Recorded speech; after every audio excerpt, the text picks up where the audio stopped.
Hey guys, kinggath here with some mod news. So first up, we've always got to congratulate our most recent winner, and that is once again ND Cowdy, who took down yet another city plan contest with his Children of Adam themed design for National Park Visitor Center. So for those of you guys looking to download this like I am, I can't wait to get this into my Let's Play character. You guys can grab this and all the other National Park Visitor Center designs in the Season 2 contest entries mod that has been updated today. And as always, for Xbox players, this batch is in its own mod. I'll have that linked below in the description. You can grab that right now. So before we get into May's contest, where I'll announce the details of that, I've got a couple of little stealth updates that I've done to talk about. In particular, I want to talk about the Workshop Framework update. So I updated Workshop Framework twice in the last couple of weeks with some hot fixes, and those were regarding the layout system. Now, I wanted to bring this up for a couple of reasons. One is that I want to clarify what layouts are versus city plans, because a lot of people keep asking me that question. I think the best way to summarize that is to say that city plans are the gamified version of this system. So they are going to allow you to play the game and see the cities evolve over time, so it feels like you're contributing to their growth as you're donating more resources and you're recruiting settlers. And it's also the only way to use the Conqueror pre-build system. Those don't work with layouts. Whereas the layouts are something closer to transfer settlements blueprints. They're very utilitarian. There's no bells and whistles. It's just straight up imports it as quickly as possible, stamps it in front of you, sets all the plots up to high level. There's no fanfare or like cinematic cameras, nothing like that. It's just, hey, I want to take this settlement that somebody else built and paste it into my save file. That's all that's for. And that makes it a very good tool for city plan makers. In fact, that is the second thing I wanted to bring up. So the idea behind that system was, one is I needed to build some new code that I could eventually use for city plans, which is actually a lot of the Conqueror pre-build is actually running on a lot of the code that runs the layout system. And that is by design because it's much faster than the Sim Settlement city plan code, just due to my experience over the years. The second part of that is that I needed an exporter. So there's a lot of features that we've added to Sim Settlements that are not exported with transfer settlements, and it's only going to get worse as we keep designing more expansions. So Workshop Framework's exporter solves a problem for us. It lets us export whatever we need without me having to go poke another mod author and bug them over and over again to make changes to their mod, which isn't really fair.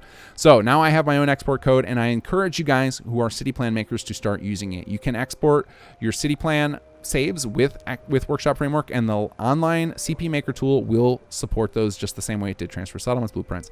Now, right now, the additions to the Workshop Framework export that Transfer Settlements can't do is just the skins. So all the new building plan skins that we added with Conqueror and that have come out with the 4.0 patch of Sim Settlements, and a lot of the add-on pack authors have been releasing skins of their own. Those will get exported along with everything else if you use the Workshop Framework export, whereas they won't get exported with Transfer Settlements. So, and on top of that, I've also baked in the scrap profile step for those of you guys who are super familiar with the Transfer Settlements method of exporting. That's all happens automatically with Workshop Framework. So it's just an easier process overall, and we're going to continue to refine and polish that.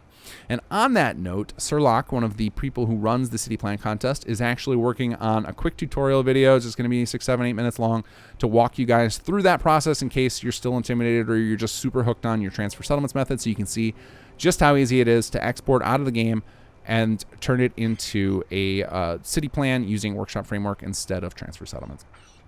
All right, the next update to talk about is the City Planner's Toolkit. And I hope I didn't talk about this last month. I've been trying to do it like every other month to talk about what the heck the project blueprint mods are, because I talk about them sometimes without explaining them, and I inevitably get a bunch of comments asking what the heck I'm talking about. So inside of the City Planner's Toolkit, which is one of the toolkits I released with Rise of the Commonwealth, that gives you a bunch of details about how to make good city plans. It's not like the other toolkits where it's giving you a ton of explicit information you absolutely need to know. The city plan contest is a lot easier, or I should say city plans are a lot easier to make than things like plot designs, which require a lot more creation kit work, whereas this just requires some stuff you do in-game. Well, inside of that kit are a set of mods that we call Project Blueprint. And the reason that these hidden mods exist is because they're a little rough around the edges. So generally when you download a workshop mod, you expect everything to have snap points. You expect everything to work perfectly like real workshop items from Bethesda. Well, some of these items are a little wonky because what those Project Blueprint mods are is a set of about 10,000 items, a lot from Bethesda themselves, some from the Sim Settlements team, and some from other people who have donated assets. And they are basically a ton of items that you can build in your city plans. Now, the reason that we've done it this way is because we added all these items into Sim Settlements so that players using the city plans don't need any other mods, and you as the designer still have this gigantic build kit. Now, unfortunately, Bethesda doesn't just add snap points to everything because that would take a lot of time. So a lot of those items are a little rough because we just pulled them from the game files and just made them buildable.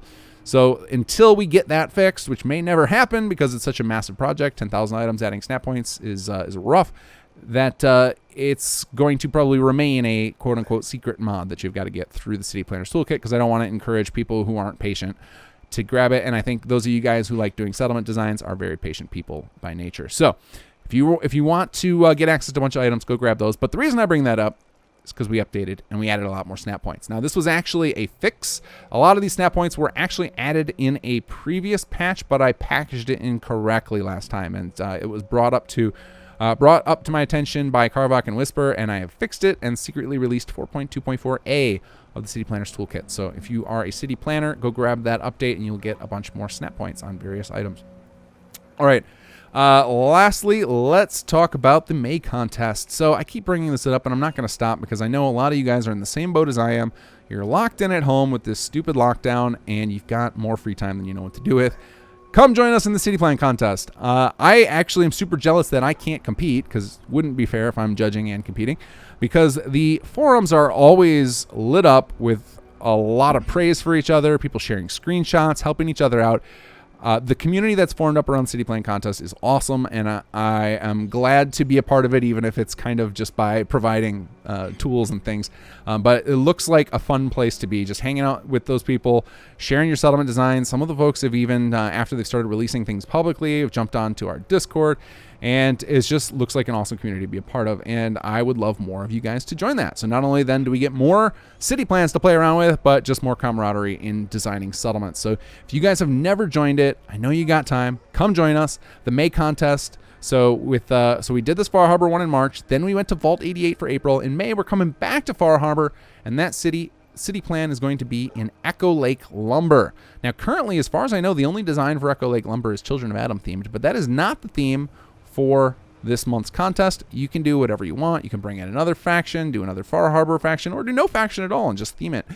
As with all of the DLC settlements we do in the City Plan contest, you can use items from that DLC, and Far Harbor's got quite a good pool. In fact, speaking of those Project Blueprint mods from earlier, they do have a Far Harbor set in them. There's a bunch of items we added from Far Harbor that weren't available in just the base Far Harbor game. So you got a lot of things to choose from to build that add to your build kit on top of everything else that's in the core of Project Blueprint. So looking forward to seeing tons more stuff for Far Harbor. I've been getting a huge kick out of playing through it again on my latest Let's Play, and I'm really excited for some more of these Children of Adam builds. Though, just an FYI, the Children of Adam is already in our Rise of the Commonwealth, so if you want to make yours stand out, just remember that you'll be competing with that in people's minds, and the Rise of the Commonwealth team crushed it with that design, so you guys got a high bar to pass. But anyway, really looking forward to seeing more Far Harbor builds.